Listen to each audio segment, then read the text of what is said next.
Je te dis que si tu crois, tu verras la gloire de Dieu. Je te dis que si tu crois, tu verras la gloire de Dieu.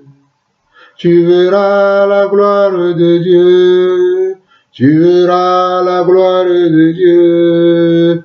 Je te dis que si tu crois, tu verras la gloire de Dieu. Je vous dis, si vous croyez, vous verrez la gloire de Dieu. Je nous dis que si nous croyons, nous verrons la gloire de Dieu. Nous verrons la gloire de Dieu. Vous verrez la gloire de Dieu. Tu verras la gloire de Dieu. Nous verrons la gloire de Dieu. Je te dis que si tu crois, tu verras la gloire de Dieu. Je te dis que si tu crois, tu verras la gloire de Dieu. Je te dis que si tu crois, tu verras la gloire de Dieu. Oh, tu verras la gloire de Dieu. Nous verrons la gloire de Dieu. Tu verras la gloire de Dieu. Nous verrons la gloire de Dieu. Je te dis que si tu crois, tu verras la gloire de Dieu. Je te dis que si tu crois, tu verras la gloire de Dieu.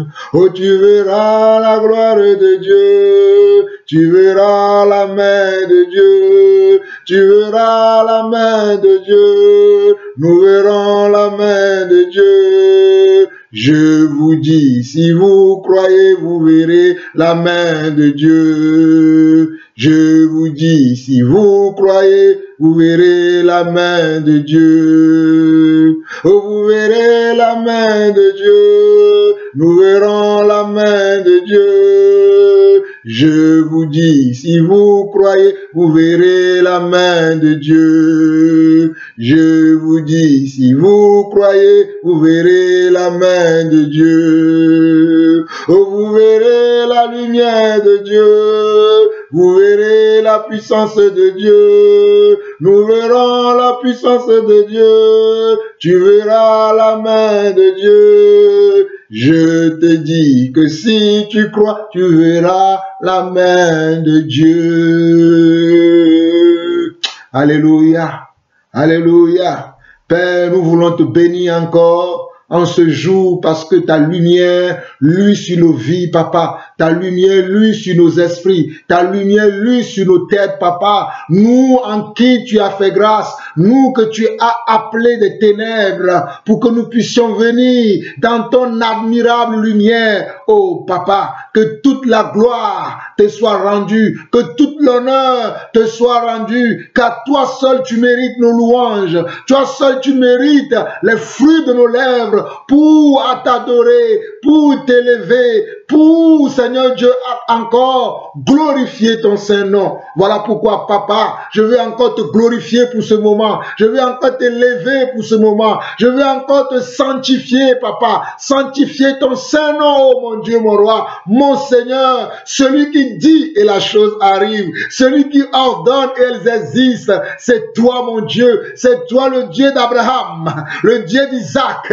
et le Dieu de Jacob. C'est toi le Dieu de Meshach, Shadrach et Abednego. C'est toi le Dieu de Daniel, alléluia. C'est toi le Dieu de Paul. C'est toi le Dieu de Pierre. C'est toi le Dieu de Jean, alléluia. C'est toi le Dieu de Jacques, oh mon Seigneur et mon Dieu. Je veux te louer, je veux te bénir encore pour ce moment. Je veux te bénir pour tes enfants qui sont un peu partout dans le monde entier. Je veux te lever, papa, pour mes frères et sœurs qui sont attachés à toi, qui veulent porter de bons fruits pour la gloire de ton nom. Oh mon Dieu, béni sois-tu encore, sois élevé, papa, et viens oindre ma bouche, Seigneur Dieu, afin que le message que tu m'as donné, afin que je puisse parler à ton peuple, je puisse le livrer, Seigneur Dieu, avec exactitude, papa, avec, Seigneur Dieu, toute la sagesse que tu m'as donnée pour que ton nom soit glorifié, papa. Reçois encore la gloire, reçois encore nos hommages, reçois encore, Seigneur Dieu, oh papa, toutes nos gratitudes.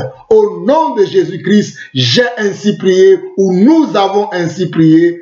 Amen, amen et amen. Frères et sœurs, je suis dans la joie de nouveau. Ce samedi, le 25 avril 2020, je suis dans la joie de nouveau d'être avec vous parce que j'ai un sujet à partager avec vous. J'ai une nouvelle connaissance que je veux partager avec vous. Vous le savez très bien que je vous l'ai déjà dit maintes et maintes fois que je ne peux pas dire que je sais tout. Je ne peux pas dire que toute la connaissance de Dieu habite en moi, mais le chouïa d'enseignement, le chouïa de connaissance, le chouïa de révélation, le chouïa de la sagesse que Dieu me donne, j'aime toujours le partager avec vous, mes frères, pour que nous soyons tous ensemble dans le même esprit. C'est ça ce que moi j'essaie de faire. Que le Seigneur puisse vous bénir. Je profite de cette occasion pour saluer ma sœur Francine depuis les Antilles. Vous, mes frères et sœurs qui êtes là-bas, soyez bénis. Que la main du Seigneur soit avec vous. Je profite également pour saluer ce soir aussi ma sœur Florence de Lyon. Que la main de Dieu soit aussi avec vous là-bas. Vous, mes frères qui êtes là-bas à Lyon, vous, toute l'église de Lyon, soyez bénis. Je profite également pour saluer ma maman Julienne, sois bénie, que la main du Seigneur soit avec toi. Je profite également pour saluer mes frères et sœurs qui sont dans les États-Unis, qui sont au Canada, qui sont en Afrique, qui sont partout dans le monde. Vous êtes nombreux. Je ne peux pas vous citer tous, mais il y a certains qui me sont très chers. C'est ceux-là que j'ai cités. Cela ne veut pas dire que vous, les autres, vous ne m'êtes pas chers, mais il faut me donner de nouvelles de temps en temps. Comme ça, moi aussi, je penserai à vous.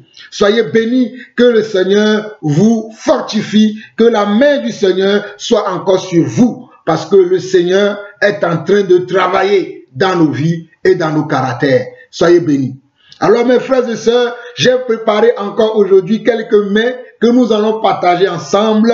Peut-être aujourd'hui, le temps va être un peu plus long que celui que j'ai fait précédemment hier. Et aujourd'hui, peut-être ça va être un peu plus long. Peut-être on va aller jusqu'à peut-être à 1h20 ou à 1h30. Mais j'essaierai de ne pas aller au-delà ou même de réduire un peu. Mais il y a tellement beaucoup de choses que je veux partager avec vous que déjà, j'essaye de tout rassembler, que cela puisse être bien consistant afin que nous puissions vraiment manger la parole de Dieu. Je vous ai dit que l'homme ne vivra pas seulement de pain.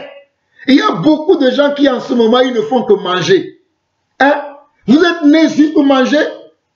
C'est bien de manger. Que le Seigneur vous bénisse ou nous bénisse pour la nourriture qu'il nous donne à manger tous les jours et l'eau qu'il nous donne à boire tous les jours. Mais aimons aussi manger la parole de Dieu. Moi, j'aime manger la parole de Dieu. J'aime manger la parole parce qu'elle est succulente. Chez moi, on dit vivi l'aimé. Retenez ça, chez moi, on dit vivi l'aimé. C'est succulent, c'est doux. Il est doux, la parole de Dieu est doux. Il y a la douceur dedans. Il y a le miel dedans. Hein? Il y a le sucre dedans. Quand tu la manges, elle est douce. Alléluia. Donc aujourd'hui, nous allons partager en famille. Aujourd'hui, je ne vais pas crier. Peut-être je vais beaucoup même chanter ou adorer. Mais je ne vais pas crier, mais je vais nous dire la vérité. La vérité. Alléluia. Nous allons parler de la vérité. Allons-y, mes frères. Je peux vous dire déjà les passages que vous devez noter. Regardez. Moi, j'ai noté. Hein? Vous pouvez noter Daniel chapitre 1, Matthieu chapitre 7 et Matthieu chapitre 25, 2 Timothée 2, 2 Timothée 2, le verset 3 à 10, Hébreux 12, le verset 3 à 15. Ce sont ces passages-là que je vais essayer de nous entretenir un peu pendant ce temps de confinement. Je répète, Daniel chapitre 1, Matthieu chapitre 7, Matthieu 25, 2 Timothée 2, 3 à 10, Hébreux 12, 3 à 15. Voilà maintenant les ingrédients du repas. Alléluia. Nous avons maintenant les ingrédients du repas. Donc maintenant, on va commencer maintenant par préparer le repas. Donc nous allons commencer par Matthieu chapitre 7.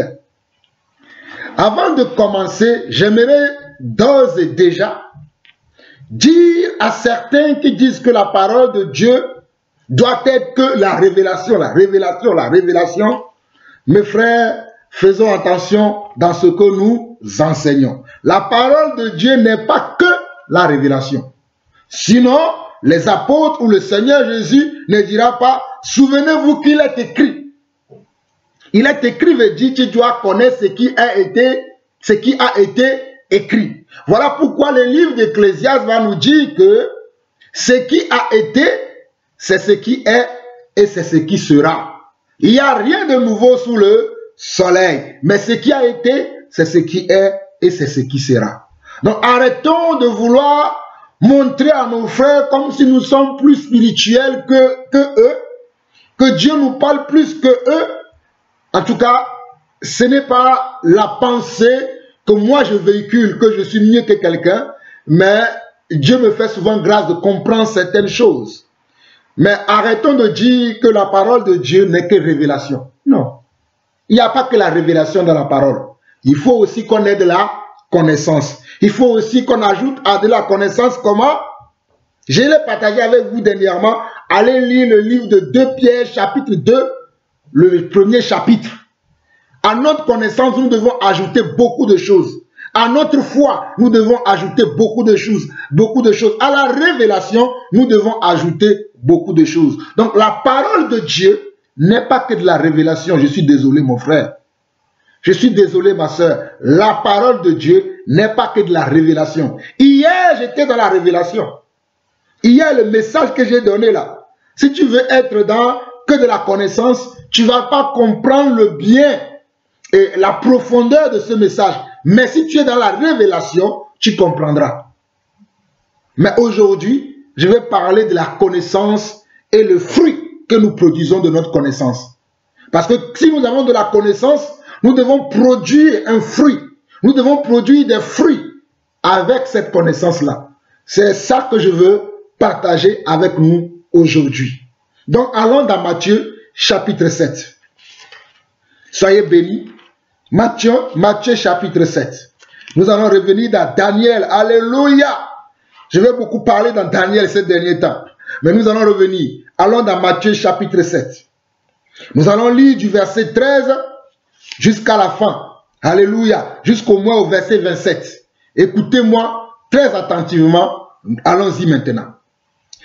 Entrez par la porte étroite, car large est la porte spacieuse, le chemin qui mène à la perdition, et il y en a beaucoup qui entrent par là. Mais étroite est la porte resserrée, le chemin qui mène à la vie. Il y en a peu qui les trouvent. Gardez-vous des faux prophètes. Ils viennent à vous en vêtements de brebis, mais au-dedans, ce sont de loups ravisseurs. Vous les reconnaîtrez à leurs fruits. Soulignez-moi ça. Vous les reconnaîtrez à leurs fruits. Vous les reconnaîtrez comment? À leurs fruits. Soulignez-moi ça. Cueille-t-on des raisins sur des épines ou des figues sur des chardons? Tout bon arbre porte de bons fruits, mais le mauvais arbre porte de mauvais fruits. Soulignez-moi aussi ça. Un bon arbre porte de bons fruits. Un mauvais arbre aussi porte de mauvais fruits. Le bon arbre porte de bons fruits et le mauvais arbre porte de mauvais fruits. Soulignez-moi aussi ça. C'est très important. J'ai dit que je veux parler de la connaissance. Alléluia. Amen. Verset 18. Un bon arbre ne peut porter de mauvais fruits ou un mauvais arbre porter de bons fruits. Non. Le mauvais arbre ne peut jamais porter de bons fruits. Ce n'est pas moi qui l'ai dit, mais c'est l'Écriture qui me le montre et qui me l'enseigne. Le mauvais arbre ne peut jamais porter de bons fruits. Et le bon arbre ne peut jamais aussi porter de mauvais fruits. Le bon arbre porte de bons fruits et le mauvais arbre porte de mauvais fruits. Voici ce que disent les Écritures. Moi, je ne fais que vous le présenter. Mais continuons. Tout arbre qui ne porte pas de bons fruits est coupé et jeté au feu. C'est donc à leurs fruits que vous les reconnaîtrez. Donc, si je veux reconnaître un arbre qui est bon, d'un arbre qui est mauvais, c'est par rapport aux fruits qui poussent sur l'arbre que je reconnaîtrai que l'arbre là, qui est un manguier, les mangues qui sont dessus sont de bonnes mangues. Parce que déjà quand les fruits poussent, ils ont comment? Ils ont une belle forme. Les mangues ont une belle forme et après comment? Ils mûrissent bien et quand je les croque, waouh, c'est doux dans ma bouche. Là, je peux dire que c'est un bon arbre. Je prends un autre arbre. Je prends maintenant un pommier. Il y a de la pomme qui doit pousser sur le pommier. Mais je vois les pommes qui poussent sont maigres. Ça ne va même pas me donner envie d'aller les cueillir et les manger. Parce que déjà au visuel de l'arbre, je ne peux pas aller et toucher les fruits et les cueillir. En tout cas, si vous voyez un arbre avec de mauvais fruits dessus, des fruits qui ne vous attirent pas, et vous allez les toucher, ça veut dire que vous avez un problème à l'intérieur de vous. On doit vous délivrer. On doit vous délivrer. Ou du moins, vous avez un problème. Parce que moi, un arbre qui porte de mauvais fruits ne m'attire pas. Je me souviens, il y a 2 ans, j'étais invité par ma soeur Erta à Londres pour passer mes vacances là-bas. Et devant chez elle, il y avait un parc. Alléluia, j'étais avec mes enfants. Ils peuvent vous le témoigner. Il y avait un grand parc.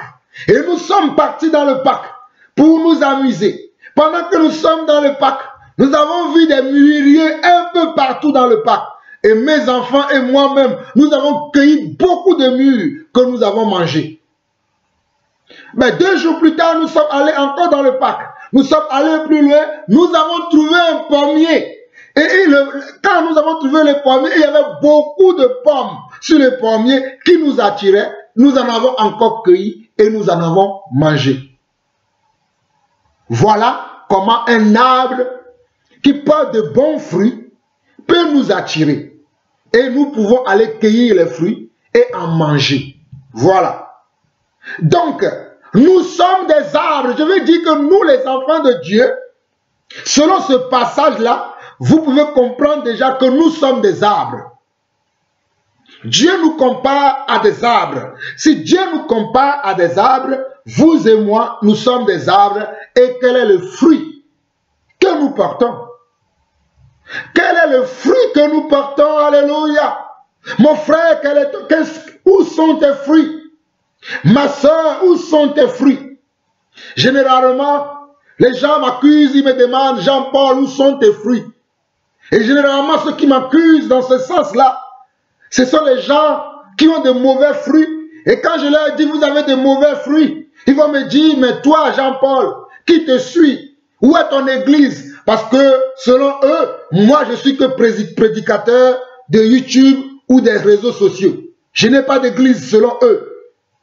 Que mon église, c'est sur YouTube. Donc, ils me demandent où sont mes fruits. Parce que eux, ils ont des grandes églises, ils ont des méga churches, des grands endroits avec des grandes affiches, des grands écrans placement comme vous voyez derrière moi là. Ils en ont plusieurs dans leurs églises. Et comme moi je n'ai pas ça, ils me demandent où sont mes fruits. Donc beaucoup d'enfants de Dieu ne connaissent pas ce qu'on appelle le bon fruit aujourd'hui. Je dis beaucoup d'enfants de Dieu ne connaissent pas ce qu'on appelle le bon fruit.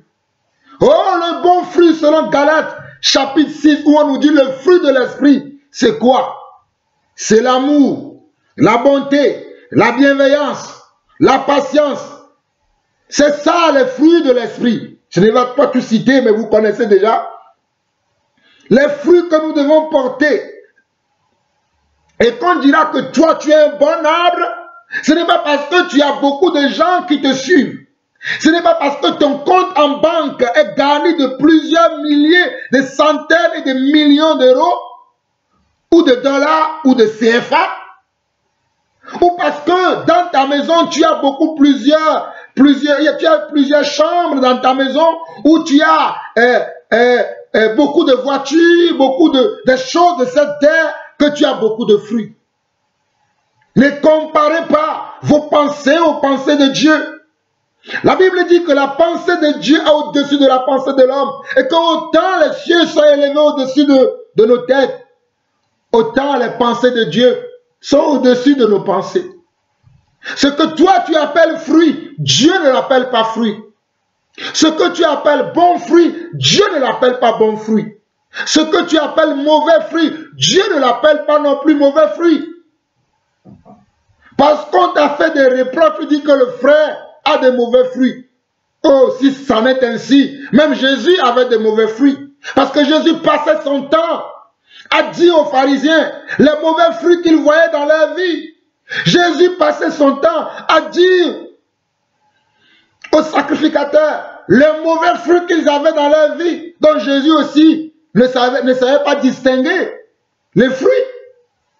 Jésus aussi ne savait pas distinguer les fruits. Oh frères et sœurs, je vous aime. Malgré que je ne porte pas de bons fruits, je vous aime. Que Dieu change mes fruits au nom de Jésus-Christ. Alléluia.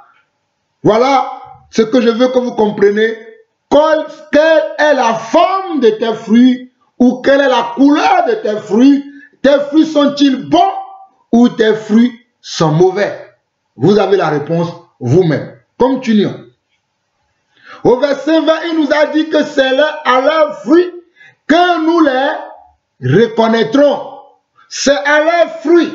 Et je viens de vous faire comprendre que le fruit, ce n'est pas la quantité de personnes qui te suivent. Je viens vous dire encore que le fruit, ce n'est pas parce que ton compte en banque est garni de plusieurs millions d'euros, de dollars, de CFA, de yens, ou que dans ton garage, tu as garé beaucoup de Mercedes, beaucoup de Rolls-Royce, beaucoup de RAV4, toutes les belles voitures que vous connaissez. Ou que dans ta maison, tu as beaucoup d'enfants. Ce n'est pas ça le fruit. Tu peux avoir beaucoup d'enfants et avoir de mauvais fruits. Tu peux avoir beaucoup d'argent sur ton compte en banque et avoir de mauvais fruits. Tu peux avoir beaucoup de voitures, beaucoup de richesses, mais avoir de mauvais fruits. Je continue. Verset 21. Ceux qui me disent Seigneur, Seigneur, n'entreront pas tous dans le royaume des cieux, mais seulement celui qui fait la volonté de mon Père, qui est dans les cieux. Il dit, seulement celui qui fait la volonté de mon Père, qui est dans les cieux. Alors, selon ce passage, le bon fruit, c'est la volonté de comment? C'est la volonté de Dieu. Selon ce passage, je peux encore déterminer que le bon fruit, c'est la volonté de Dieu. Toi qui veux porter de bons fruits, je suis en train de te montrer aujourd'hui que le bon fruit, c'est la volonté de Dieu. Le bon fruit que tu veux produire, c'est la volonté de Dieu. Et la volonté de Dieu, c'est la parole et ce sont ses commandements. Alléluia. Nous continuons. Plusieurs me diront en ce jour-là, Seigneur, Seigneur, n'avons-nous pas prophétisé par ton nom? N'avons-nous pas chassé des démons par ton nom? Et n'avons-nous pas fait beaucoup de miracles par ton nom? Alors je leur dirai ouvertement, je ne vous ai jamais connu, retirez-vous de moi, vous qui commettez l'iniquité. Aujourd'hui, beaucoup de gens se lèvent, moi y compris. Oui, je suis l'envoyé de Dieu. Je suis apôtre. Je suis prophète. Je suis docteur. Je suis évangéliste. Je suis pasteur. Je suis serviteur. Je suis servante. Je suis missionnaire. Je suis archibishop. Je suis révérend. Je suis révérende. Je suis archevêque. Et je suis serviteur de Dieu. Mais ma Bible me dit, la connaissance que je viens de vous montrer me dit qu'en ce jour-là, le Seigneur dira, je ne vous ai jamais connu, éloignez-vous de moi, vous qui commettez l'iniquité. Pourquoi le Seigneur va dire ça? Mon frère, c'est ça la question que nous devons nous poser.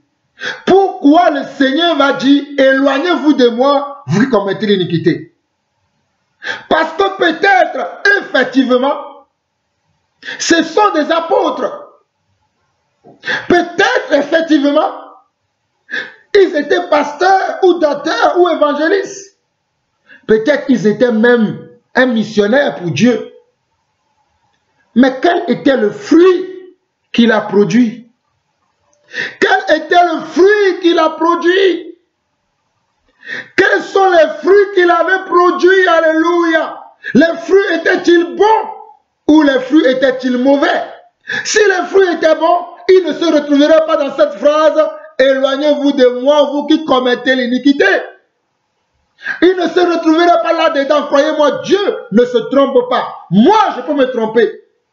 Je peux appeler le mal bien. Mais Dieu, lui, ne se trompe pas. Car Dieu regarde, même dans le profondeur de nos cœurs, dans nos reins, Dieu sonde tout. Avant même que je n'allume mon caméra aujourd'hui, que je ne commence ce partage, Dieu savait déjà quel est le but pour lequel je le fais. Dieu le savait déjà. On ne trompe pas Dieu. Nous nous trompons nous-mêmes, pensons que nous le trompons. Oh mon frère, arrête un peu. Tu ne peux pas tromper Dieu. Tu peux tromper Jean-Paul Lawson, oui, mais tu ne peux pas tromper le Dieu d'Abraham, d'Isaac et de Jacob. Voilà pourquoi je t'exhorte ou je nous exhorte, afin que nos fruits, alléluia, si l'arbre que nous sommes, nous avons besoin d'engrais, mettons de l'engrais dans nos arbres, afin que nos fruits soient bons. Il faut que nos fruits soient bons, alléluia. Il faut que nos fruits sentent bon, alléluia. Il faut que nos fruits soient, même de loin là, qu'ils soient beaux à voir. Même de loin, quand on te regarde, on va dire, oh, quel bel homme, quelle belle femme. À cause de quoi? Non pas à cause de ta beauté physique simplement, mais à cause de ce que tu dégages comme odeur, à cause de ce que tu dégages comme comportement, à cause de ce que tu dégages comme attitude, à cause de ce que tu dégages comme connaissance et savoir-vivre. Voilà les bons fruits. Je vais finir par ce passage et continuer les autres passages. Il y a encore beaucoup de choses à dire. Verset 24 au verset 27, c'est pourquoi quiconque entend ces paroles que j'ai dites et les met en pratique sera semblable à un homme prudent qui a bâti sa maison sur le roc. La pluie est tombée, les torrents sont venus, les vents ont soufflé et se sont jetés contre cette maison. Elle n'est point tombée parce qu'elle était fondée sur le roc. Mais quiconque entend ces paroles que je dis et ne les met pas en pratique sera semblable à un homme insensé qui a bâti sa maison sur le sable. La pluie est tombée, les torrents sont venus, les vents ont soufflé et ont bâti cette maison et elle est tombée et sa ruine a été grande. Nos commentaires. Vous avez compris? Nos commentaires. Comment bâtis-tu ta maison? Sais-tu également que ta vie, tout ton être, toute ton existence est une maison? Le sais-tu? Toute ton existence est une maison. Tout ce que tu possèdes aussi, ce sont comment? Des maisons. Mais comment as-tu acquis ces choses? Comment as-tu acquis ces choses? Alléluia. Oh, Rabbi. Comment as-tu acquis ces choses? Comment construis-tu ta maison? Pour construire une maison, il va falloir creuser un grand trou. Après, il faut faire des fondations. Après les fondations, il faut faire l'élévation des murs. Et après, il faut faire la toiture. Mais si tu n'as pas bien creusé pour faire la fondation, ta maison après s'écroule. Comment bâtis-tu ta maison? Oh mon frère, j'aimerais le savoir. Pour bâtir ta maison, as-tu vendu tes frères?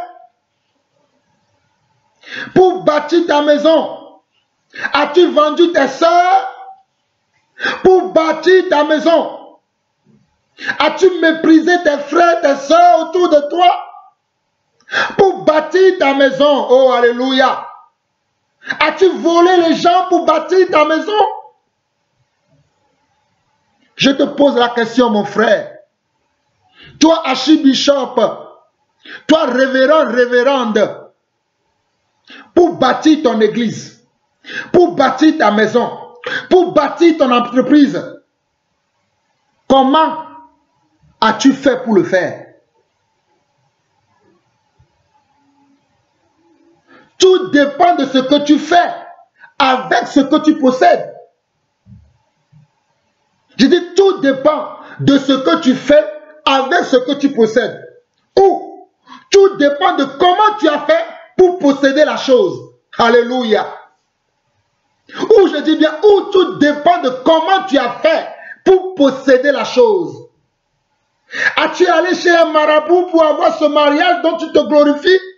Tu te pavanes sur les réseaux sociaux avec les photos de toi et ton conjoint du matin, oui, telle position, le soir, telle autre position. As-tu été chez les marabouts? Cette entreprise dont tu es fier, comment as-tu bâti cette entreprise-là? Quel a été le soubassement de cette entreprise? Quel a été le fondement de cette entreprise? Quel a été le matériel que tu as utilisé ou les matériaux que tu as utilisés pour bâtir cette entreprise, pour bâtir cette société? Alléluia. Moi, je cherche à bâtir mon entreprise sur la vérité et dans la vérité. Voilà pourquoi beaucoup vont me détester. Voilà pourquoi beaucoup ne m'aiment pas. Mais cela n'est pas grave, parce que mes prédécesseurs n'ont pas été aimés plus que moi. Pourquoi moi je vais chercher l'amour? Mais je vais chercher à avoir de bons fruits. Oh, alléluia. Vous commencez à comprendre? Allons dans Daniel chapitre 1. Allons dans Daniel chapitre 1. J'ai dit, nous allons beaucoup parler dans le livre de Daniel ces derniers temps. Je vais revenir encore dans Daniel, peut-être demain, dans un autre enseignement, dans un autre éclairage encore. Mais, soyez patients. Oh, alléluia. J'ai de bonnes nourritures, beaucoup de mets succulents à partager avec vous. Amen. Soyez bénis. Continuons. Nous revenons dans Daniel que nous avons partagé il y a que 24 heures. Même pas les 24 heures ne sont pas encore atteintes. Parce qu'il est 14 heures dans ma montre, presque 15 heures dans ma montre. Et hier, je crois que j'ai fait cette vidéo dans la soirée vers 17 heures.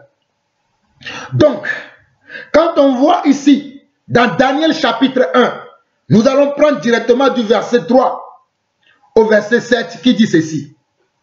Le roi donna l'ordre à Ashpenaz, chef de ses eunuques, d'amener quelques-uns des enfants d'Israël de race royale ou de famille noble.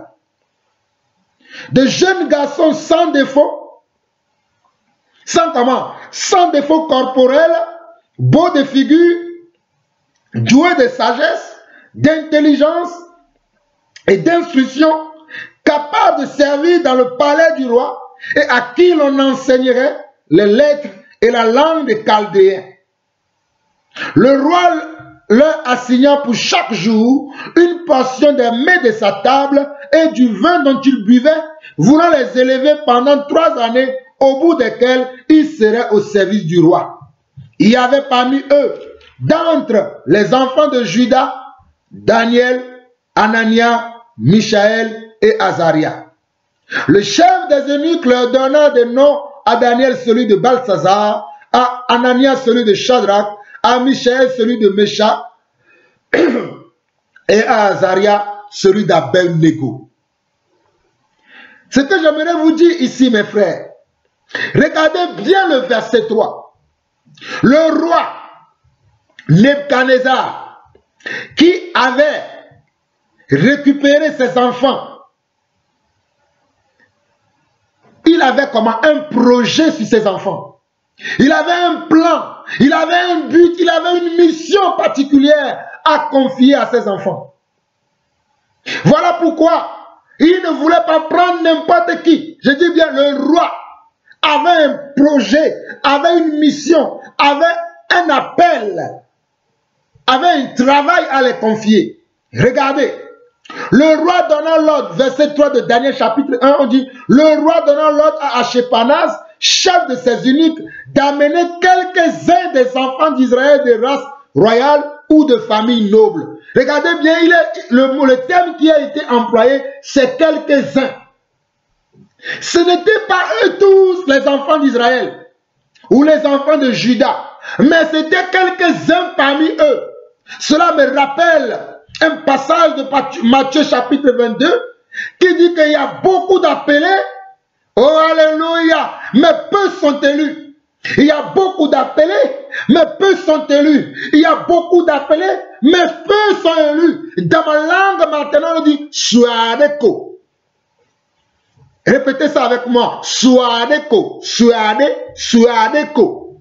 On dit que beaucoup sont appelés, mais Suadeko sont élus.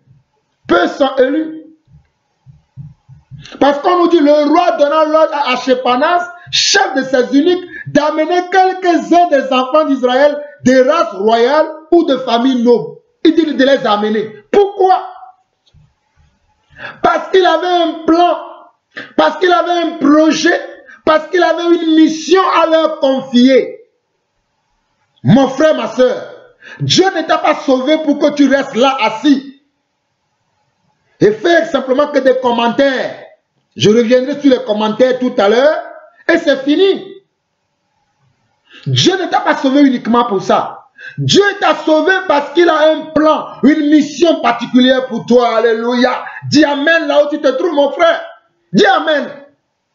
Ah, vous êtes là à croire à la parole de Dieu. Voilà pourquoi je dis, je te dis que si tu crois, tu verras la gloire de Dieu. Je te dis que si tu crois, tu verras la gloire de Dieu. Oh, tu verras la gloire de Dieu. Tu verras la gloire de Dieu. Je te dis que si tu crois, tu verras la main de Dieu. Vois la main de Dieu là. Cela ne veut pas dire que demain on va te demander en mariage. Détrompe-toi, mon frère. Détrompe-toi, ma soeur. Cela ne veut pas dire que demain là, on va t'appeler à travailler dans le gouvernement. Détrompe-toi, mon frère. Détrompe-toi, ma soeur. Cela ne veut pas dire que demain, ton compte en banque va être bourré d'argent. Ce n'est pas ça. Quand bien même que, des fois, peut-être la gloire de Dieu pour toi, à un moment T de ton existence, peut-être ça peut être le mariage, ça peut être le travail que tu as espéré tant, ça peut être le mariage que tu as espéré tant. Mais quand je parle de la gloire de Dieu là, il faut que vous compreniez la gloire de Dieu. C'est lorsque tu fais les choses que Dieu veut que tu fasses. C'est là où tu es dans la gloire de Dieu. C'est lorsque tu accomplis la volonté de Dieu que tu vois la gloire de Dieu. Jésus n'a-t-il pas dit que la gloire de Dieu, c'est que je puisse pas perdre les brebis que tu m'as données? Jésus n'a-t-il pas dit que la gloire de Dieu, c'est que je puisse faire ta volonté? C'est-à-dire la volonté de son Père, de Dieu qu'il était et qu'il est venu sur terre. Il a dit, la gloire de Dieu, c'est que je puisse faire ta volonté. C'est que je puisse te faire connaître à tes enfants que c'est toi qui es le seul, alléluia, le seul vrai Dieu et la vie éternelle. Donc la gloire de Dieu, c'est de savoir qui est Dieu et ce qu'il veut que tu fasses.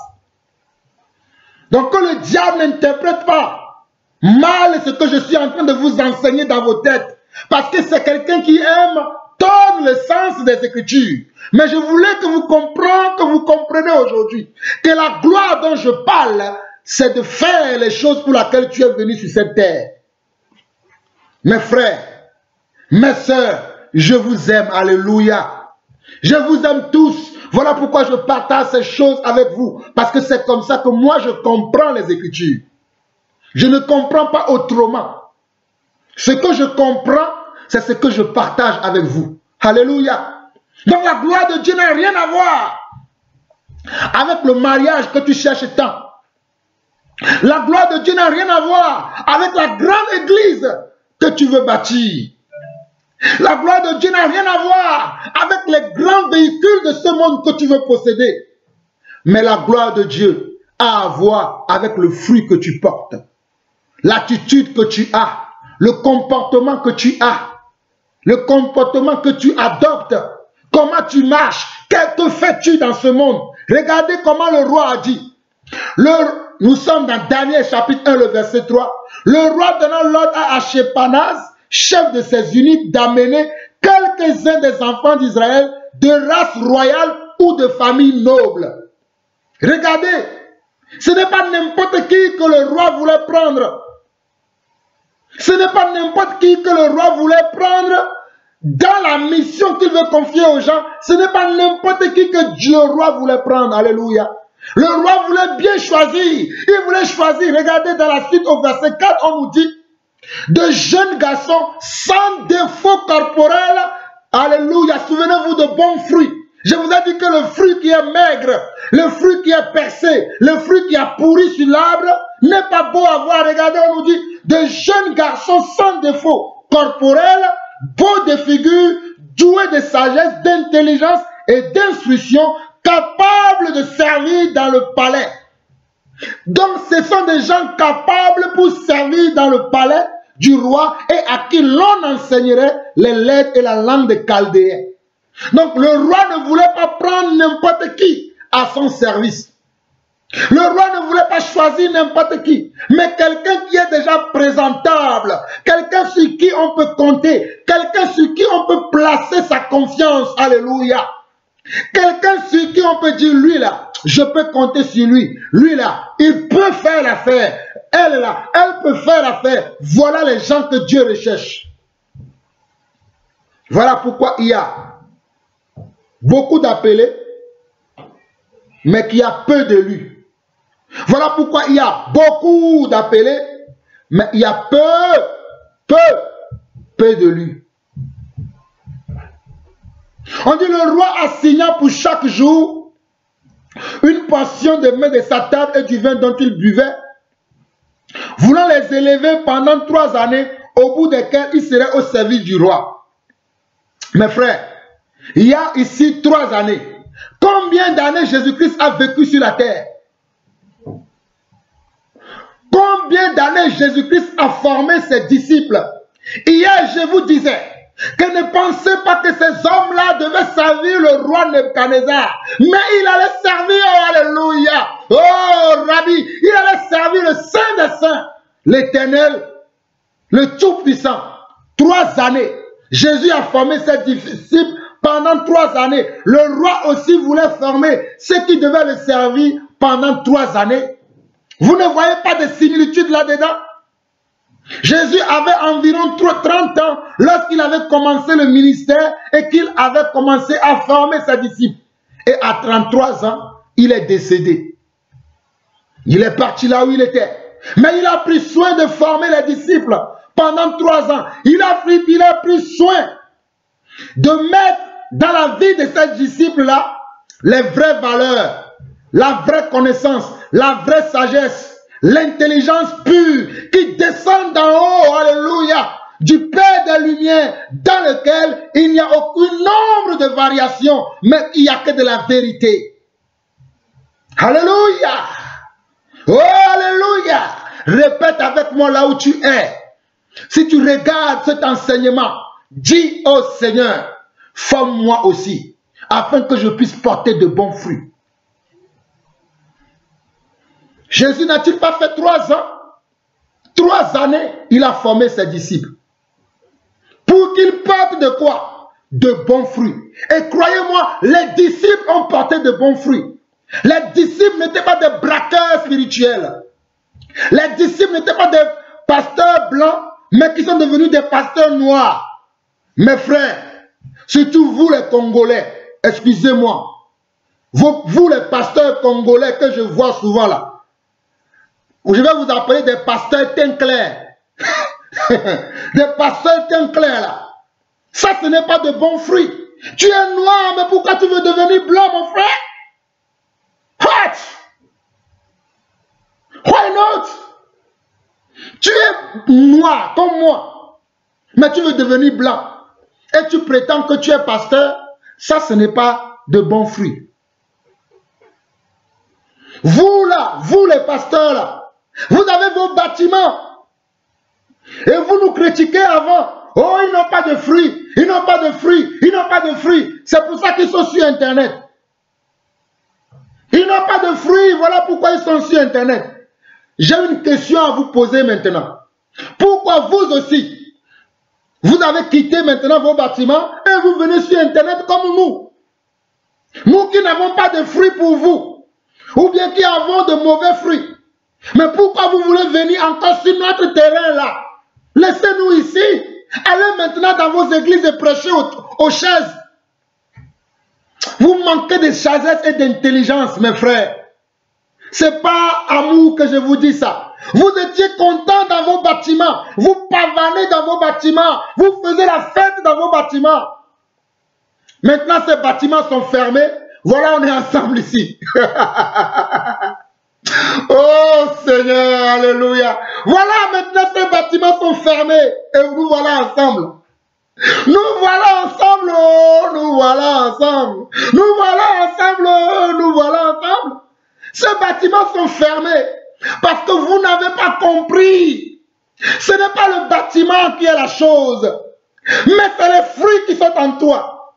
Tu peux être dans les bâtiments, tu peux être même sur ces réseaux sociaux, tu peux être sur Facebook, mais si ton fruit n'est pas bon, ton fruit ne sera jamais bon. Alléluia. Hey, je veux prêcher là. Je dis, mais si tu peux être dans le bâtiment, parce que ce n'est pas le bâtiment le problème pour moi. Mais j'avais envie de vous poser cette question. Parce que vous nous traitez, oui, où sont vos bâtiments? Comme certains frères. Il y a même eu un jour qui m'a appelé un jour. Qui m'a dit, Jean-Paul, tu es conducteur aussi? Où est ton église? Oh, j'ai dit, hé papa, dans ton nom là, on subit tout. Il a dit, tu vois, tu ne sais pas que je suis conducteur.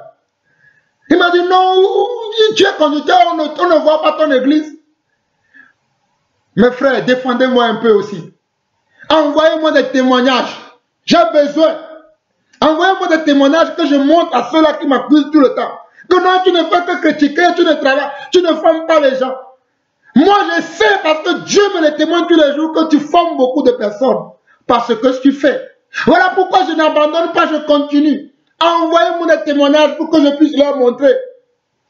Ce n'est pas pour moi. Moi, je suis convaincu de ce que je fais. Si vous envoyez, tant mieux, même si vous n'envoyez. Même d'ailleurs, faites. Oubliez ça. On ne va pas rentrer dans leur jeu. Laissez-les parler. Continuons notre travail. Mais je leur demande pourquoi vous venez aussi aujourd'hui sur YouTube comme moi. Moi qui n'ai pas d'église comme vous. Et comme ce que vous croyez. Vous venez faire la même chose comme nous.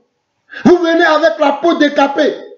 Hein? Surtout mes frères congolais, les pasteurs congolais là. Avec la peau décapée partout. Et ils veulent prêcher. Hein?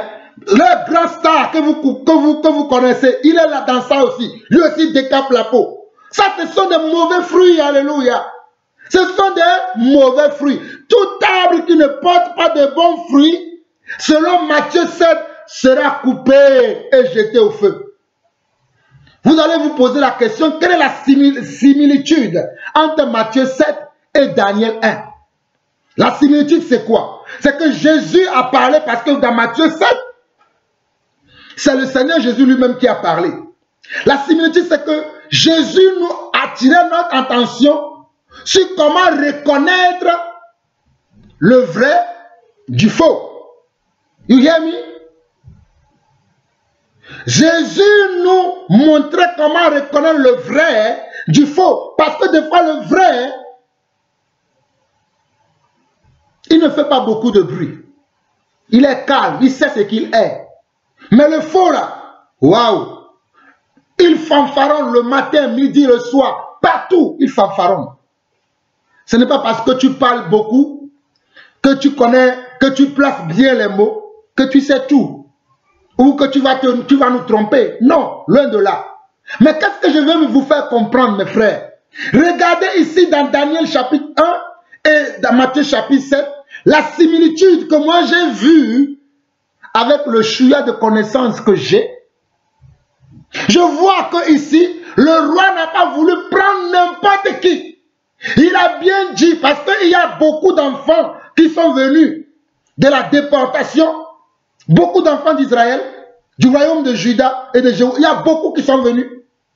Mais il a dit, choisissez ceux qui sont de jeunes, déjà, pas de vieux, de jeunes garçons, sans défaut corporel, beaux de figure, doués de sagesse, d'intelligence et d'instruction, capables de servir dans le palais du roi et à qui l'on enseignerait les lettres et la langue des Chaldéens.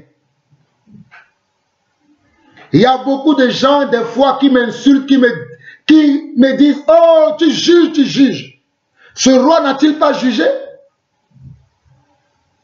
N'a-t-il pas jugé avant de choisir les gens? Il a déjà porté un jugement parce qu'il ne voulait pas se tromper. Il ne veut pas prendre n'importe qui.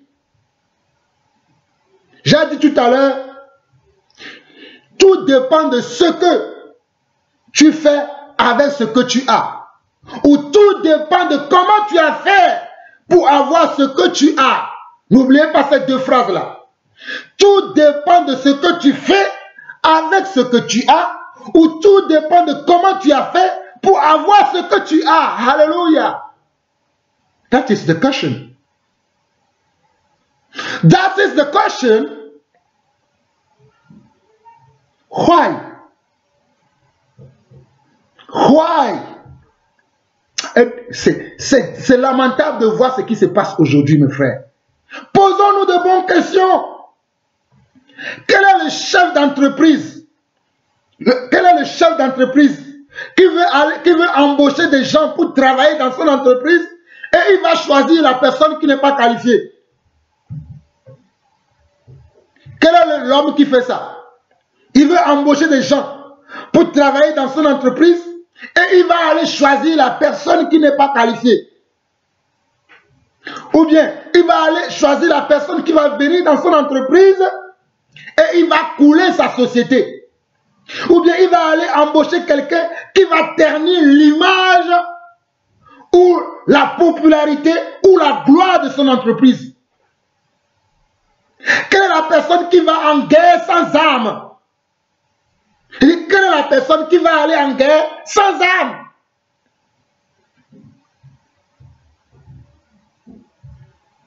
Ces choses sont des choses naturelles dont je vous parle. Ça, c'est dans le naturel. Mais notre Dieu, alléluia, même si tu n'as rien, il va te choisir et il va t'équiper. Il va dire, vas-y maintenant.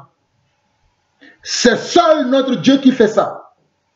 Sans rien avoir. Moi, je n'avais rien. Jean-Paul n'avait rien. Aucune connaissance, aucune sagesse. Mais il s'est révélé à moi, le Dieu d'Abraham, d'Isaac et de Jacob. Il s'est révélé à moi en très tôt. Il m'a dit, je vais t'utiliser. Et il continue à m'utiliser. Parce qu'il veut que je porte de bons fruits. Je n'avais rien. Lui seul peut faire ça. Mais les hommes de ce monde, eux, ils vont chercher à embaucher des personnes les plus qualifiées, les plus ceci, les plus cela. Mais lui, il t'embauche et il te remplit du Saint-Esprit et il dit, va, porte maintenant de bons fruits. Voilà comment lui, il travaille notre Dieu. Il nous embauche et il nous dit, allez-y, portez de bons fruits. Mais les gens de ce monde, ce n'est pas comme ça. Voilà pourquoi, mon frère, ma soeur, j'ai une question à te poser. Mon frère, ma soeur, ministre de Dieu, prédicateur, archibishop, archevêque, archevêque, révérend, révérende, apôtre, prophète, peu importe le titre que tu as, j'ai une question à te poser. Pourquoi as-tu sacrifié ton frère, ta soeur, pour être à la position que tu occupes aujourd'hui? Pourquoi as-tu fait cela?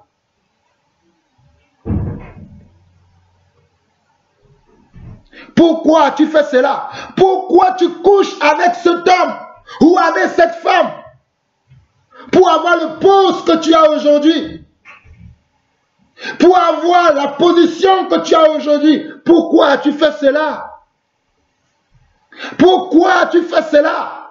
Ici, là, Daniel, ils n'ont pas sacrifié leurs frères pour arriver au poste qu'ils sont arrivés, si vous lisez la suite. Ils n'ont sacrifié personne. Ils se sont sacrifiés eux-mêmes.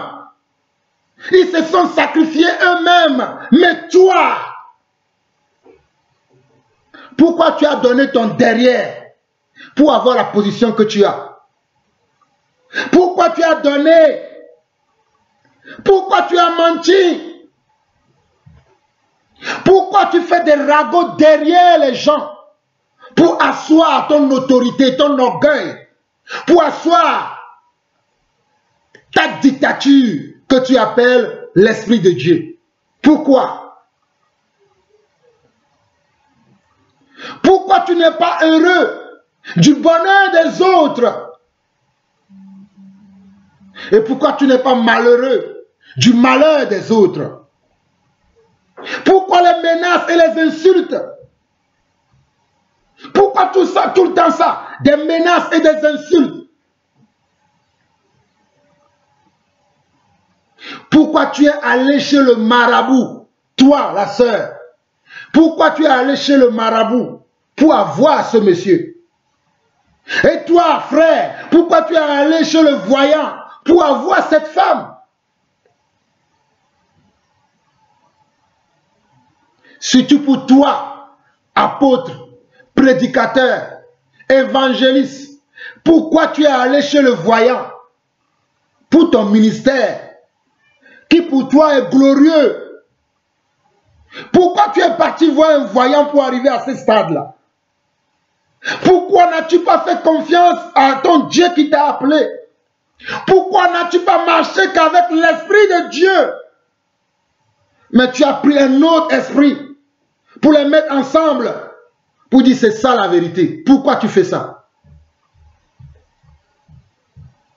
Pourquoi ne pas s'abstenir des choses qui sont dans le monde et qui sont du monde?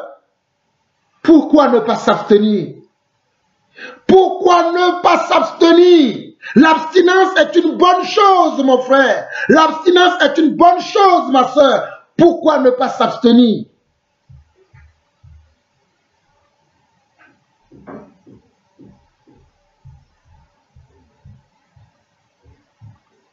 Pourquoi tu es obligé de salir ton frère, de salir ta soeur pour avoir une position, pour avoir une renommée, pour avoir un titre, pour dire c'est moi, c'est moi? Pourquoi tu fais ça? Je pense que Daniel n'a pas fait cela. Daniel et ses frères, ce n'est pas ce qu'ils ont fait. Mais quand je vois les prédicateurs de nos jours, quand je vois mes frères, quand je vois l'église aujourd'hui, voilà ce que nous faisons. Voilà pourquoi depuis je nous dis, repentons-nous, repentons-nous, repentons-nous. Et produisons des fruits dignes de la repentance. Nous devons nous repentir, nous l'église, nous devons nous repentir. Nous avons du sang sur nos mains. Le sang des innocents sur nos mains. Nous avons ce sang. Le sang des innocents sur nos mains. Et nous devons nous repentir. Parce que nous avons tué la veuve et l'orphelin. Nous avons méprisé la veuve. Nous avons méprisé l'orphelin. Tout ce que nous voulons, c'est asseoir notre règne comme des rois. Des rois là. Vous les rois de ce monde là. Nous voulons être des rois dans l'église. Des rois qu'on acclame, qu'on adore. Adorons Dieu.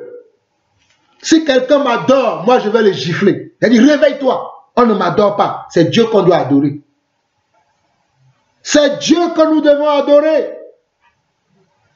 C'est Dieu que nous devons adorer. Dieu que nous devons adorer. Pourquoi toutes ces choses, mes frères? Voilà les choses que vous avez dans le cœur. Voilà pourquoi quand le confinement est arrivé, vous vous êtes senti mal à l'aise, surtout vous, ces prédicateurs-là. Et vous avez dit, nous allons venir aussi sur YouTube et continuer. Voilà pourquoi vous demandez les dîmes, les offrandes. Quand je prêche là, à qui j'ai demandé une dîme? À qui j'ai demandé une offrande? Si quelqu'un me donne une offrande, gloire à Dieu. Mais à qui j'ai demandé?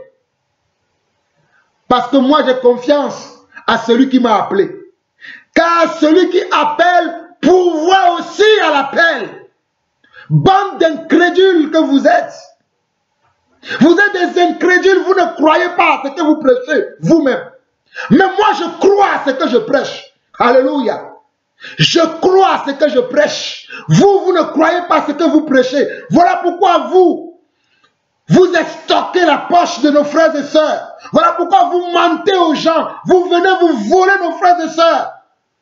Vous tordez les sangs des Écritures. Et vous avilissez les pauvres qui sont là au milieu de nous aujourd'hui. Donnez, donnez, donnez pour être sauvé, donnez pour être béni. Qui vous a dit que pour être béni, il faut donner? Il faut avoir de bons fruits. C'est le bon fruit qui amène la bénédiction de Dieu. C'est ça la vérité. Le bon fruit amène la bénédiction de Dieu. Quand tu vas au marché là, mon frère, ma soeur, quand tu vas au marché là, qu'est-ce que tu fais? Est-ce que tu vas acheter les choses pourries? Tu ne te diriges pas vers les étals qui sont beaux à voir. L'exposition est beau ou bien est belle. Parce que tu veux acheter de bonnes choses, non?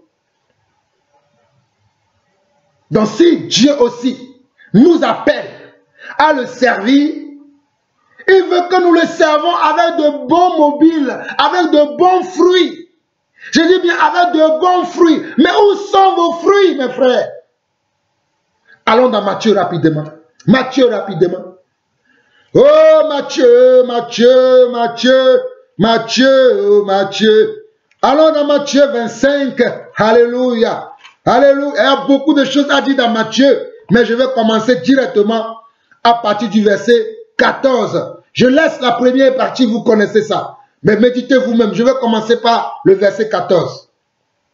Il en sera d'un homme qui partant pour un voyage appela ses serviteurs et leur remit ses biens.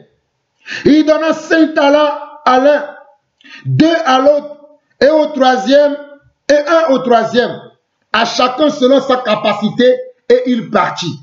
Regardez, Dieu donne à chacun d'entre nous selon nos capacités.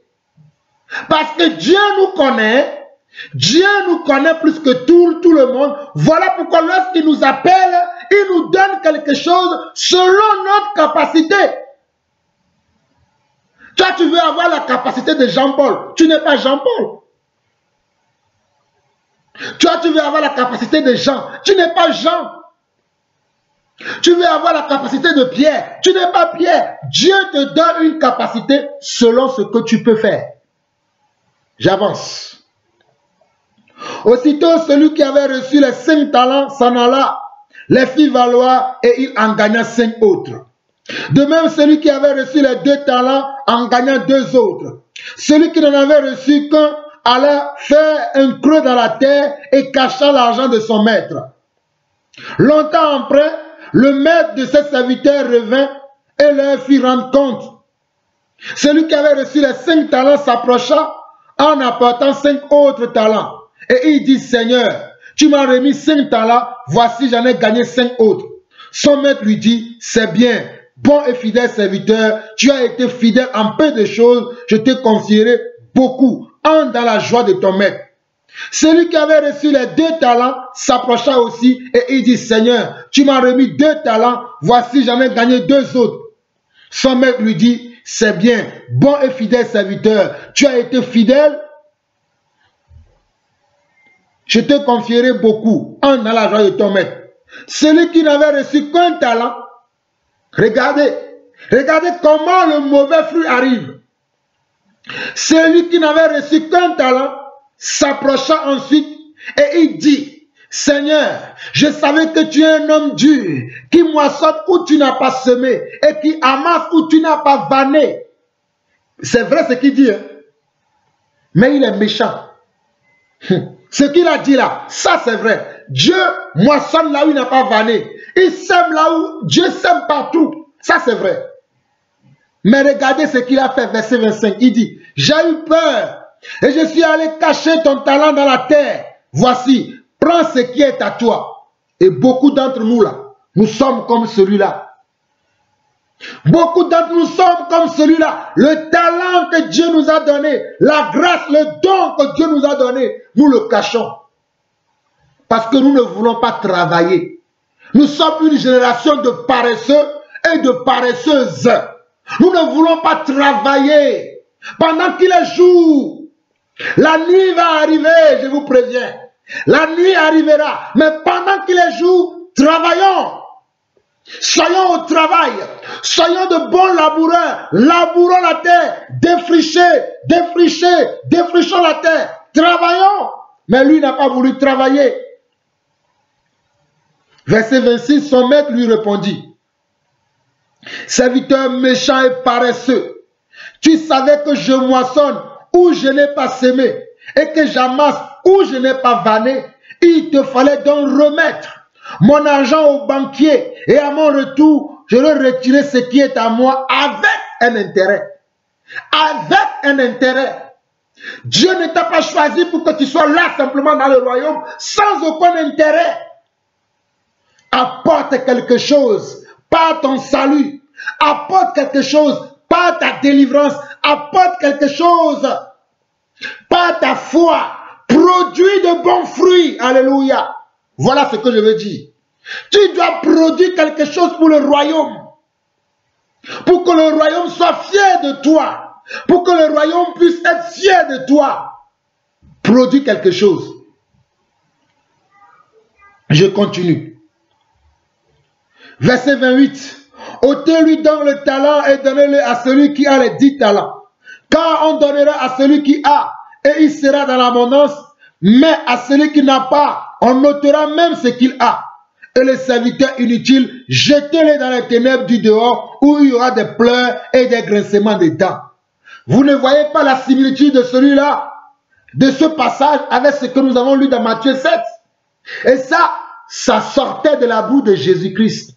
Il a dit, ôtez-le quoi? Ôtez-lui le talent que moi je lui ai donné, enlevez-le ça.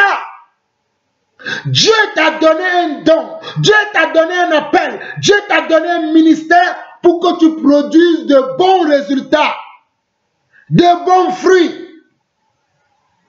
Pas de mauvais résultats, pas que tu voles les frères, pas que tu méprises tes frères, tes sœurs qui sont avec toi, pas que tu les traites comme des vaches à lait à traire, mais non. Mais c'est ce que beaucoup d'entre nous faisons. C'est ce que nous faisons. Et quand quelqu'un vient toucher ça de Dieu à mon frère, regarde. Oh non, qui es-tu pour me juger? Oh, ne jugez pas, c'est Dieu seul qui juge. Mes frères, oh, toi prédicateur, décapé, hein? Tu es décapé partout. La peau, ta peau n'est plus noire. Ta peau n'est plus noire. Tu es devenu blanc. Mais tu es là à prêcher aux autres. Tu as volé, tu as triché. Dans toutes les choses là. Ça, ce sont de bons fruits. Oh! Quand est-ce que l'église, tu vas produire de bons fruits? Quand est-ce que l'église, tu vas produire de bons fruits? Si tu ne produis pas de bons fruits là, regarde ce qui est écrit au verset 30. Tu seras un serviteur inutile. Tu dis que tu es servante de l'Éternel, ma soeur. Tu t'appelles révérende. Mais où sont tes fruits? Tu t'es donné même le titre de révérende ou de prophétesse. Mais quel est ton fruit que tu produis? Le fruit que tu produis. Daniel et ses frères, ils ont mangé quoi? Ils ont mangé des herbes et bu de l'eau. Mais toi, regarde dans ton frigo tout ce que tu as. Regarde comment tu as rempli tes greniers de tout ce que la terre possède de bon là. Tu as toutes ces choses dans ton grenier. Tu viens mentir aux gens que tu les aimes, alors que tu n'aimes personne. Tout ce que tu veux, c'est toi. Ce n'est que toi. Ce n'est que toi. Tu ne penses qu'à toi. Le royaume là, ça ne t'intéresse pas. Mon frère, Ma soeur, moi je prêche pour que le ciel soit rempli. Je prêche pour que toi tu puisses rentrer dans ton appel. Je partage pour que tu puisses faire exactement ce pourquoi Dieu t'a amené dans ce monde. Moi c'est pour ça que je prêche. Voilà mes fruits. Mon fruit c'est ça. Pour que chacun d'entre nous soit dans sa place. Là où Dieu veut qu'il soit. En train de faire ce que Dieu veut que tu fasses. Parce que moi je veux que tu fasses. Mais ce que lui veut que tu fasses.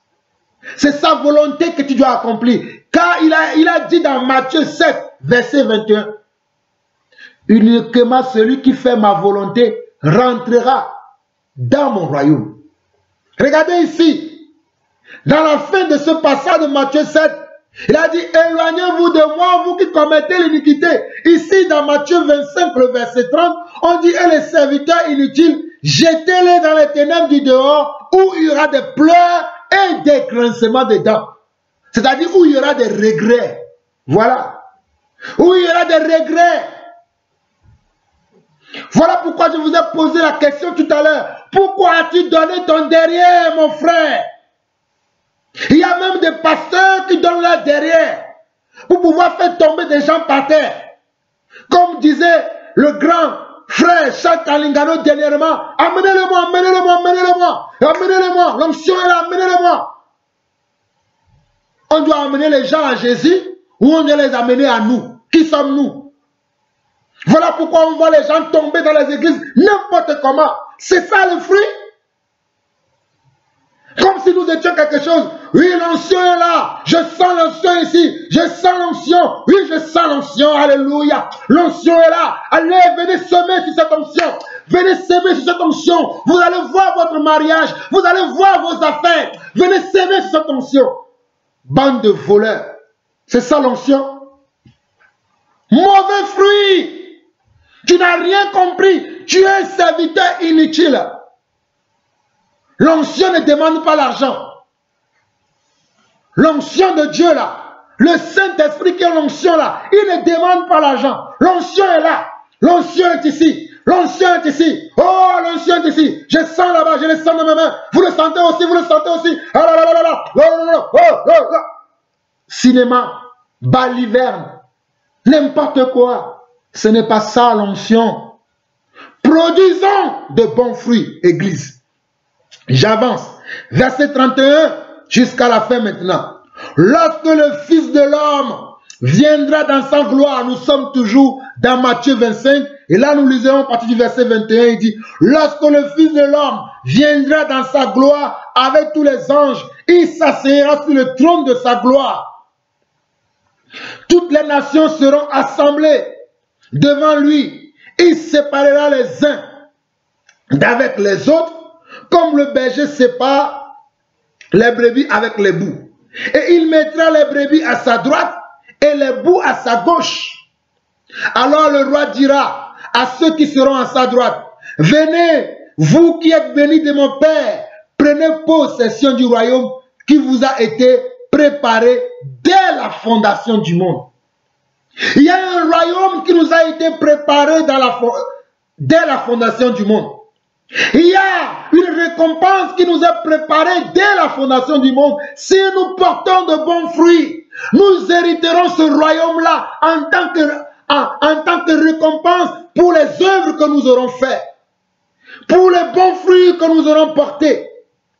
Si nous portons ainsi et seulement si nous portons de bons fruits, nous serons, alléluia, à sa droite. Nous serons à sa droite si nous portons du bon fruit. Et regardez comment il dit, verset 35. Car j'ai eu faim et vous m'avez donné à manger. J'ai eu soif et vous m'avez donné à boire. J'étais étranger et vous m'avez recueilli. J'étais nu et vous m'avez vêtu. J'étais malade et vous m'avez rendu visite. J'étais en prison et vous êtes venus vers moi. Regardez, verset 37. Les justes lui répondront, Seigneur, quand avons-nous vu avoir faim et t'avons-nous donné à manger ou avoir soif et t'avons-nous donné à boire? Quand avons-nous vu étranger et t'avons-nous recueilli, ou nu et t'avons-nous vêtu? Quand avons-nous vu malade ou en prison et nous sommes allés vers toi? Et le roi leur répondra. Et le roi c'est Dieu. Le roi c'est Jésus-Christ. Je vous le dis en vérité, toutes les fois que vous avez fait ces choses à l'un de ces plus petits de mes frères, c'est à moi que vous les avez faites. Toutes les fois que vous avez fait toutes ces choses à l'un de ces plus petits, c'est à moi que vous les avez faites. Mais qu'est-ce que nous voulons faire? Nous ne voulons pas donner à ceux qui ont faim. Ils ont faim, ils veulent manger. Nous ne voulons pas leur donner à manger.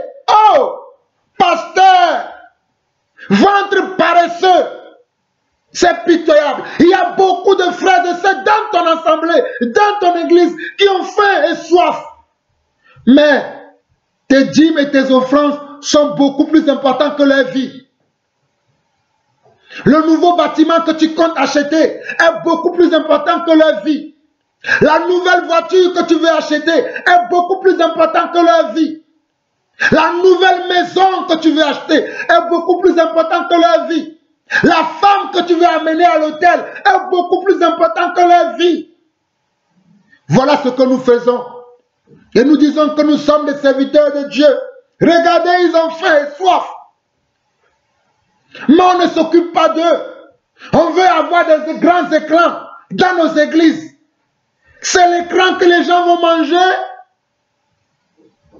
Oh, c'est les grands écrans placements que vous avez dans ces endroits-là que les fidèles vont manger.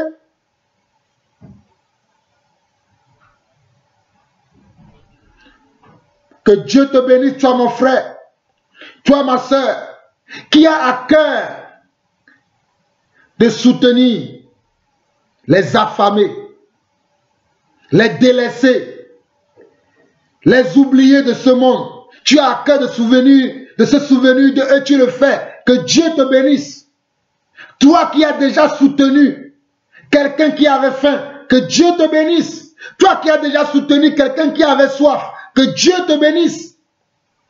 Toi qui prends soin de te souvenir des veuves, des orphelins, des oubliés de ce monde, des méprisés de ce monde, que Dieu te bénisse. Tu portes de bons fruits. C'est ça le bon fruit. Continue, ne t'arrête pas. Persévère. Persévère. Un jour, tu seras assis à la droite de notre Seigneur par rapport à tous ces actes que tu as posés. Continue, ne t'arrête pas. Continue mon frère, continue ma soeur. Ne t'arrête pas de poser ces actes. C'est pour ces actes-là que tu es là dans l'église. C'est pour ces actes-là que Dieu t'a permis de connaître tel frère, de connaître telle sœur, pour que tu puisses soutenir ces personnes qui ont besoin, qui ont faim et soif, mais qui ont été oubliées par leur pasteur, par leur berger. Un bon berger s'occupe de ses brebis. C'est ce que la parole de Dieu dit dans Jean 10. Le bon berger s'occupe de ses brebis. Il ne maltraite pas les brebis. Il ne maltraite pas les brebis. Le bon berger ne maltraite pas les brebis. Je vais finir.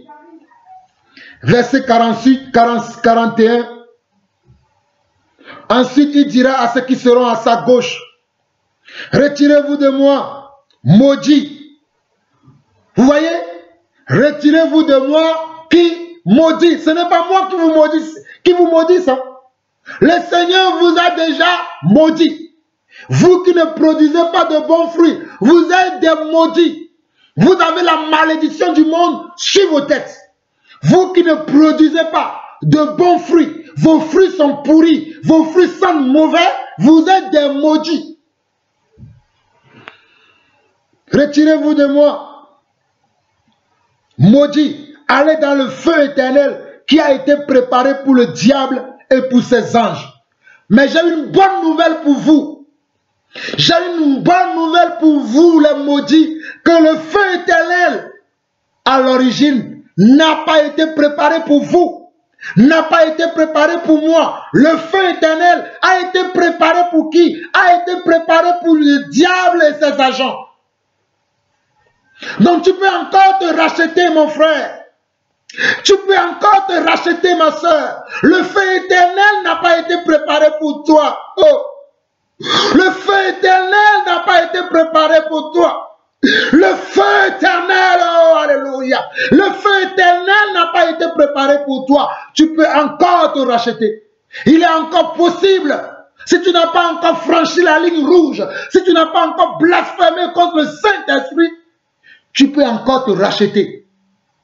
Tu peux encore te sauver. Tu peux encore passer de la gauche à la droite.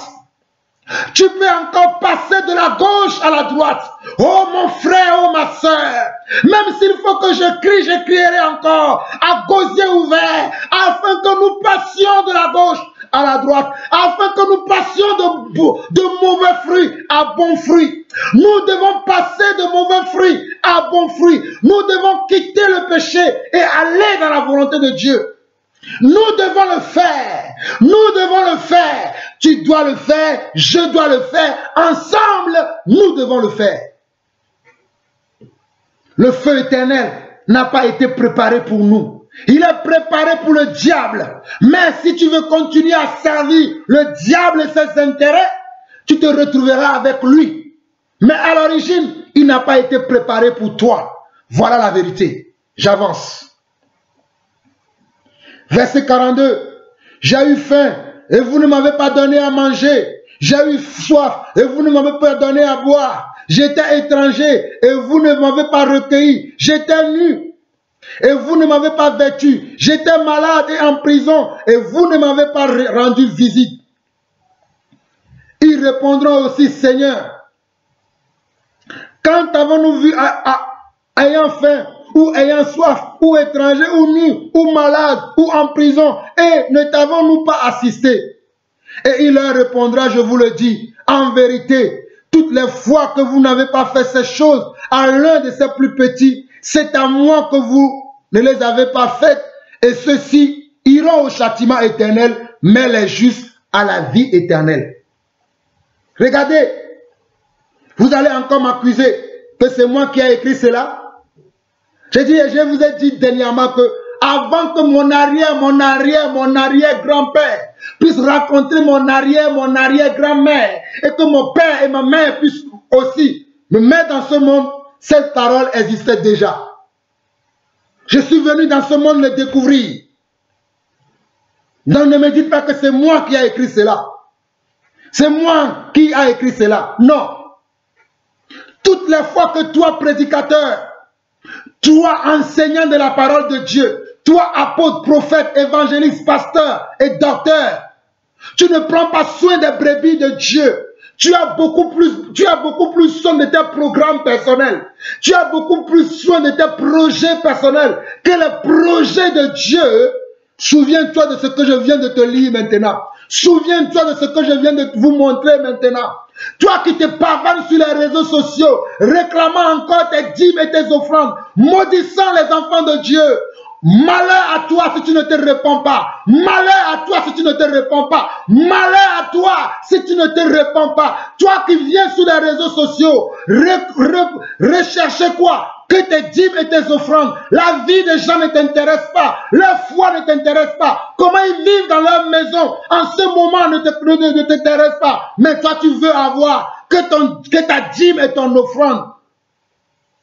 Que le Seigneur soit ton juge et mon juge.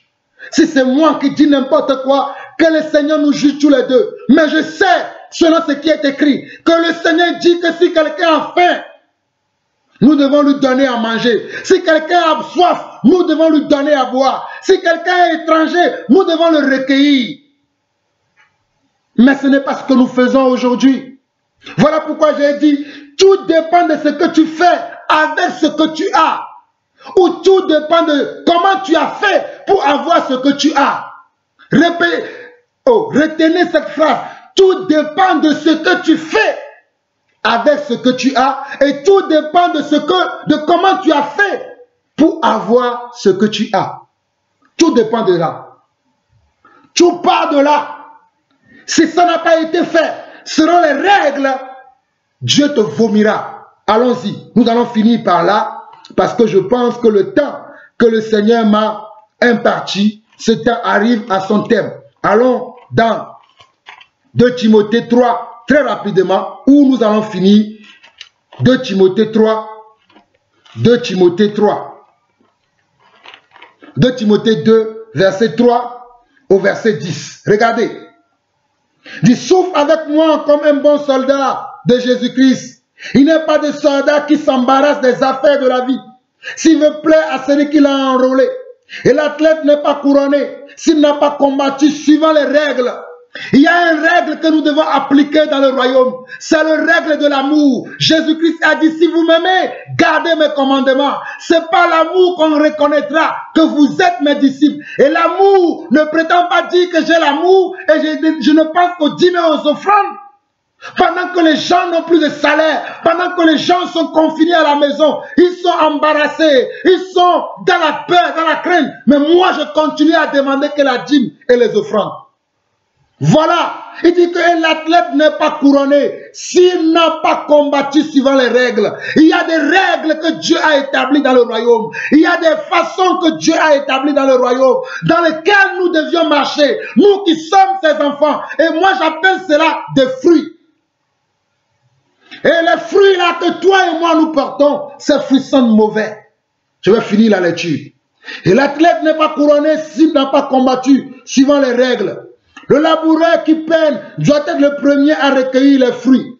Comprends ce que je te dis, car le Seigneur te donnera de l'intelligence en toutes choses. Qui donne l'intelligence? Le Seigneur. Il te donnera de l'intelligence pour que tu saches comment te conduire en toutes choses. Donc ce n'est pas le Seigneur qui vous a dit d'aller. Oh, c'est grave, notre temps, notre époque. Verset 8. Souviens-toi de Jésus-Christ, issu de la postérité de David, ressuscité des morts, selon mon évangile, pour lequel je souffre. Regardez au verset 3, il dit souffre. Paul a dit à qui? Paul a dit à Timothée souffre. Au verset 9, il dit pour lequel? Pour qui? Jésus-Christ. Pour qui? Pour l'évangile, pour lequel lui-même il souffre. Une des choses que je vois chez les prédicateurs aujourd'hui, ils ne veulent plus souffrir. Beaucoup d'entre eux ne veulent plus travailler. Nous travaillons pour manger, pour avoir de quoi aider nos frères et sœurs. Mais beaucoup d'entre eux ne veulent plus travailler. La Bible dit que vous ne devez même pas s'occuper de futilités dans l'église. Et il vous ordonne à aller travailler. Mais beaucoup d'entre vous, vous vous occupez que de futilités dans l'église. Que des choses dont le Seigneur ne vous a pas mandaté. C'est pour ça qu'on vous paie des salaires. C'est pour ça que vous réclamez des offrandes et même de la dîme qui n'est plus d'actualité pour aller faire vos choses qui n'ont rien à voir avec Dieu. Vous ne voulez pas souffrir. Mais nous souffrons.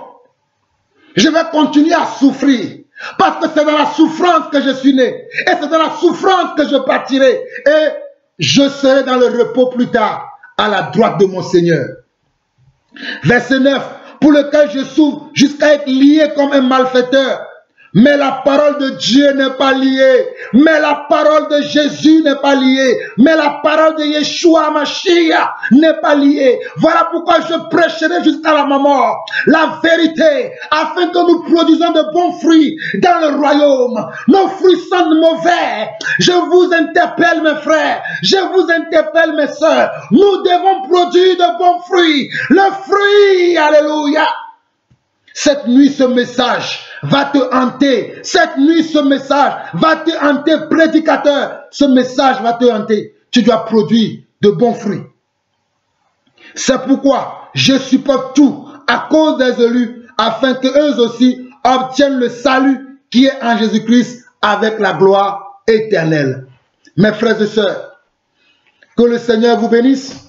J'ai beaucoup crié pour pouvoir apporter le message que Dieu a mis dans mon cœur pour que vous et moi, nous puissions porter de bons fruits. Le fruit que nous portons aujourd'hui, le fruit n'est pas bon.